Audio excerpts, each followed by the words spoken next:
เนาะอันผิดนี่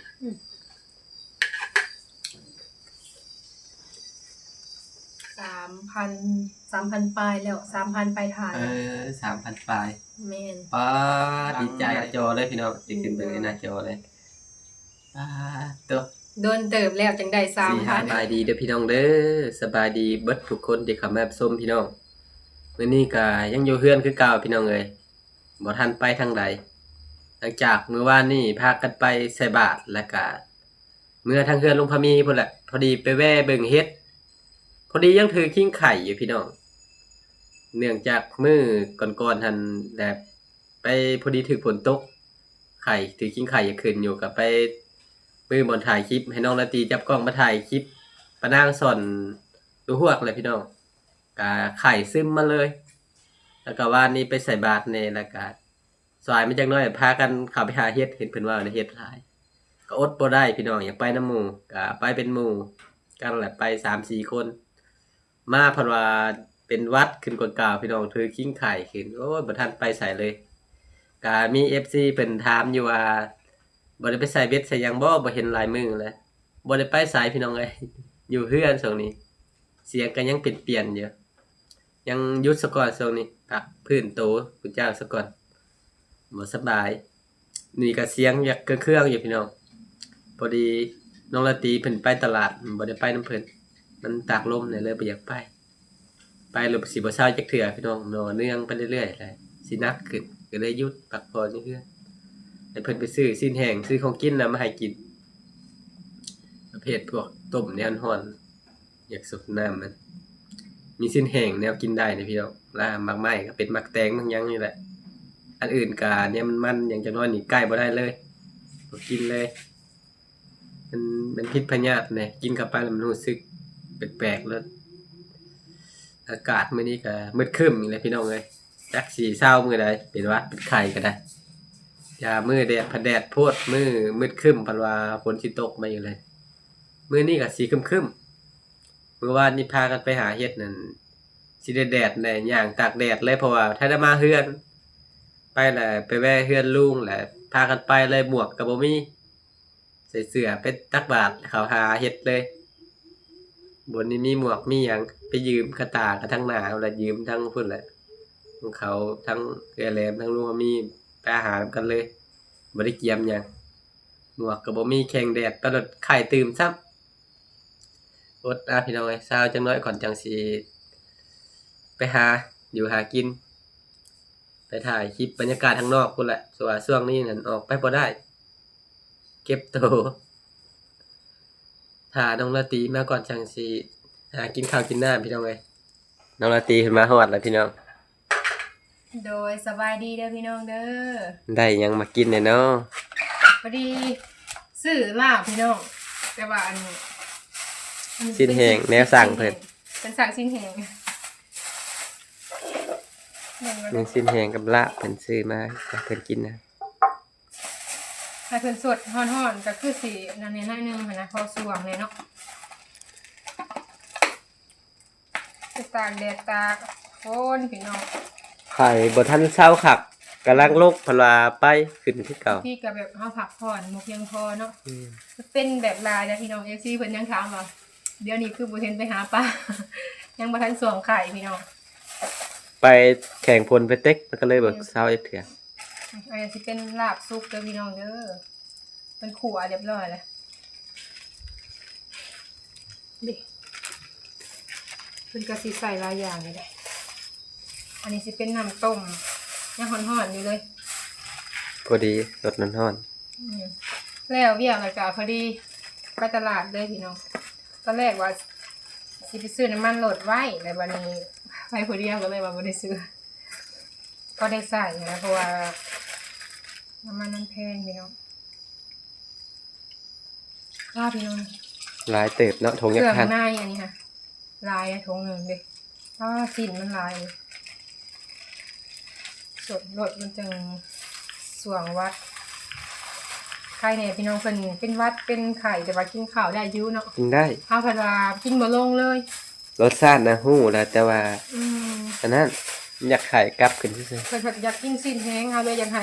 แบบน้ำอุ่นนี่ค่ะนะ ไข่ก็ถึงช่วงพอดีพลลงมาใส่ ฝนบัดห้ำค่ะ สองมื้อเรียนเลย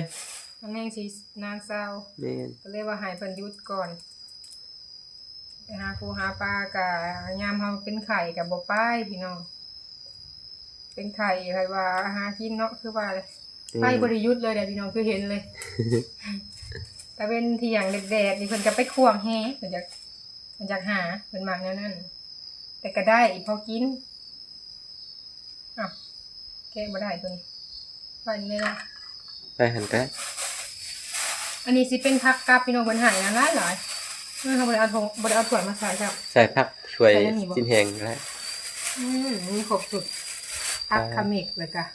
ผักกาดหินบ่ผักกาดอีหยัง การหินทางเฮาสิบ่แม่นทางเฮาเอิ้นบ่อันนั้นปานใดพี่น้องประกาศตดเขาด้วยญาตนำทางงาน เอิ้นบ่ม่วนวะ แม่น จักเป็นผักเอิ้นนั่นๆเด้เดี๋ยวนี้แหละเพิ่นสิพา มันคือ เอิ้นผักกาดหิน แม่น เมนูเฮามื้อนี้อันแนวกินที่ไปหานะพี่น้องย่างแต่กบแต่ว่าเพิ่นก็บ่สบายแหน่ก็เลยบ่ได้เฮ็ดสู่กิน อยากอยู่ได้ แม่น กบก็ได้ เฮาว่าสิอันเฮ็ดให้กินอยู่ เพิ่นหามา ต้ม แล้ว เนาะมึงเนาะ 3โตยังน่ะตัวใหญ่ กบมีตัวใหญ่ๆได้ แม่นก็อิ่มอยู่ได้พี่น้อง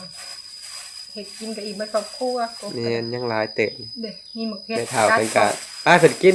แต่กบน้อย เพิ่นกินเขียด เขียด ตะปาดแล้วก็ก เขีย บ ด น้อ ไป ย พูดแน่เพิ่นเคยกิน เพิ่นกินมื้อนี้เพิ่นบ่ได้อยู่เฮือนเด้อพี่น้องไปเวียกเด้อันนี้กินข้าวแล้วจังติดบ่ มันเสื่อนติดหัวมาให้ ติดเลยก็ได้ กันพี่น้องบาดนี้ มาเด้อพี่น้องเด้อกินข้าวนำกันเด้อผู้พักคณะพี่น้องคักอันนี้ เพิ่นแถมมาให้เนาะ แม่นอันนี้สิเป็นน้ำต้มฮ้อนๆพี่น้องบ่ได้ใส่เผ็ดดอกลองดูเป็นอะไรสดเบิ่งก่อนติดบ่อ่ะไม่ใช่เลยติดเลยบ่ติดเลยเนาะมันจังหายความร้อนฮ้อนบ่ ฮ้อน อืมออกไปแดดอยู่พี่น้องตัวไรได้บ่านี่เดี๋ยวขาย ว่าเนี่ยลงแล้ว พากันหลอก พา ป่า กันไปหลอก อย่าง ตากแดด ออกจากป่านั่นไปสอดป่านี่วันนี้ ก็เลยเป็นยังบ่หยุดอยู่มันมี2เนาะแกะออกบ่นี่หรือบ่ได้แกะ แอะ แกะตัวนี้เนาะ ย้ำ มันใส่ง่ายพี่น้องตัวนี้ ตัวนี้เนี่ยเขาติดดนได้แหละมัน อืม ถ้ามันออกเองมัน ได้บ่ แม่นเพราะว่ามัน ขึ้นดูโอ้ มันบ่อันนั้น อืม มันบ่เป็นห้วย บ่มันนุ่มเนาะใส่ในผักเนาะคิดในรถขาย ก็อะไรบัดนี้กินข้าว ได้บ่นี่ยังอีกอันหนึง ลงมาติดอันนี้ตักไว้ มี2อันเลยศพหนึงนะกิน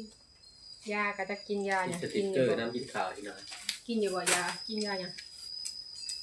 ก็ได้ อืมเด็กสินแหงเจ้าซีมนึกเป็นอะไรว่านี่กินแกงเห็ดเท่าไหร่ รสชาติกินไข่อยากกินติ่งแห้งเนาะ แม่พักอ่ะมาเด้อพี่น้องเด้อกินข้าวกันพักคำเห็ดนี่แซ่บเลยเป็นอะไรล่ะ ถ่ายคลิปกินข้าวอยู่เพื่อนพี่น้องเลยไปข้างนอกบ่ได้ยังไงก็พากเป็นกำลังใจเบิ่งให้บ่เก่งได้พี่น้องเด้อ เลย ถ้าเวลาว่างๆเวลาสะดวกคนละพี่น้องผมไปหาถ่ายคลิปใหม่ๆให้เบิ่ง ตอนนี้ก็อันงดก่อนพี่น้องไปหาปลากับแดดจันเนาะ เย็นเนาะอันติดนี่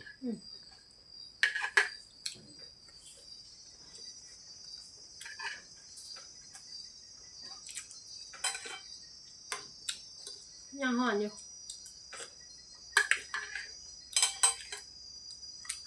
ไปซักยาหันมื้อทำอิฐบ่มันขึ้นบ่แห้งไข่ซื่อๆหันไปซักแล้วหมอเพิ่นบอกว่าไข่มันยังสิขึ้นอีกอยู่เพิ่นว่าว่า ไข่มันยังแห้งอยู่ ยังแห้งยังสิขึ้นอีกอยู่อยาอาบน้ำเด้อ ตื่นมาผัดไปหาเฮ็ดเนาะ มันไข้บัดนี้ตื่นมาเลยเอาซักยาหยัง แม่นเลย ยาเฮ็ดหาหยังมามื้อใหม่แล้วขึ้นใหม่คือเพิ่นว่าอีหลี มันแดดเด้ มื้อนั้นมันไข้แล้วไปเลย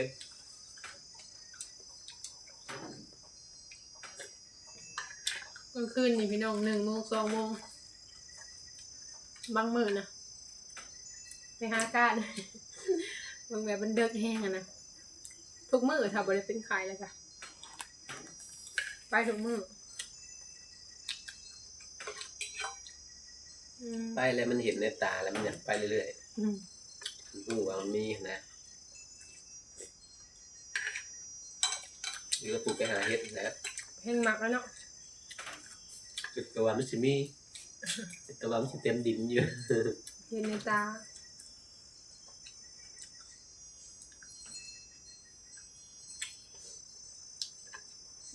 แซ่บเนาะแดดแล้วก็บดแล้วก็แดดพี่น้องฝนได้สิมานี่ช่วงนี้นะกลุ่มเตาถ่านหรือว่าทางใดกะมีแต่เฮ็ดพี่น้องหาเฮ็ดเพิ่นว่าว่านนี่แฮงได้หลายพี่น้อง อืม แถวใกล้ๆเฮือนเด้อ ฝนตกแล้วเอ้า แม่นไผก็ได้พี่น้องเฮาก็ได้อยู่พอได้กินนั่นแหละเลยหยุดก่อนจนบ่ได้กินข้าวเช้านะไปกะ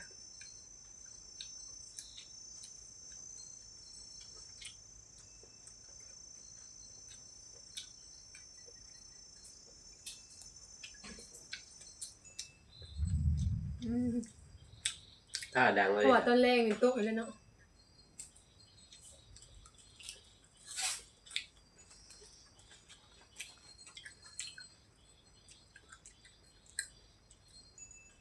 กินให้อิ่มมันจัง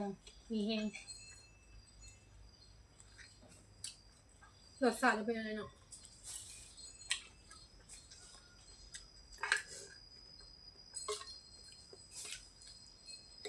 มันหอนเลย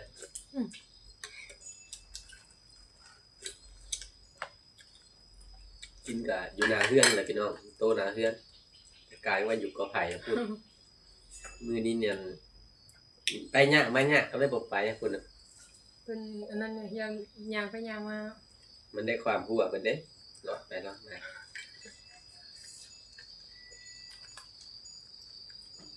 แซ่บมากเลย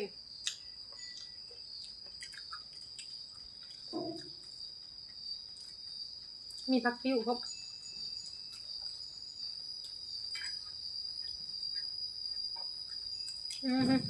ผักติ้วส่งผักเลย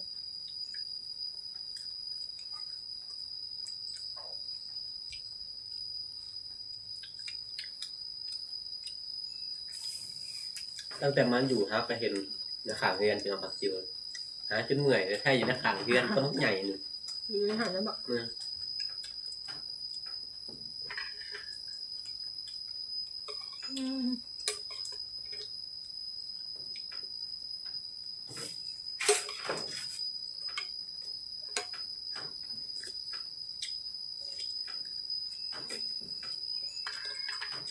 แซ่บ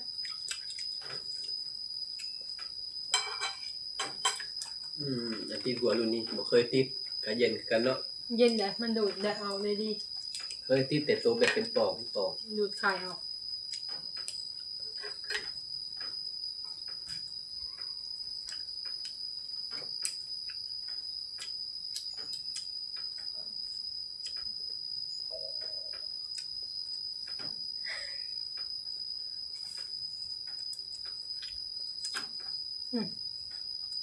บดมาอีกแล้ว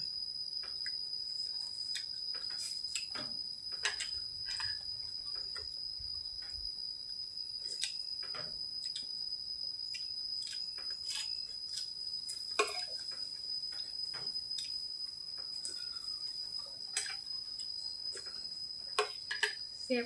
กินต้นห่อนนี่แหละพี่น้องแซ่บร้ายแต่อยู่บรรทัดแห่งคือพี่น้องเมอันเมเพิ่นขายเนาะทงละ20,000ประเภทแบบว่าลาบหั่นน่ะลาบสุกลาบดิบก็20,000อันนี้หาอยู่ตลาด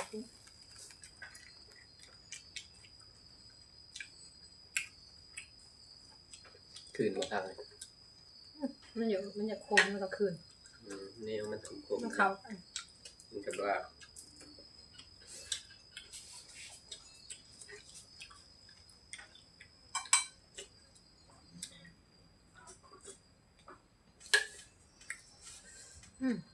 แซ่บ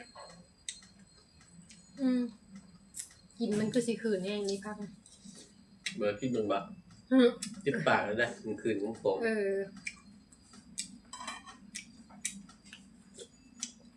จิ้มป่ะ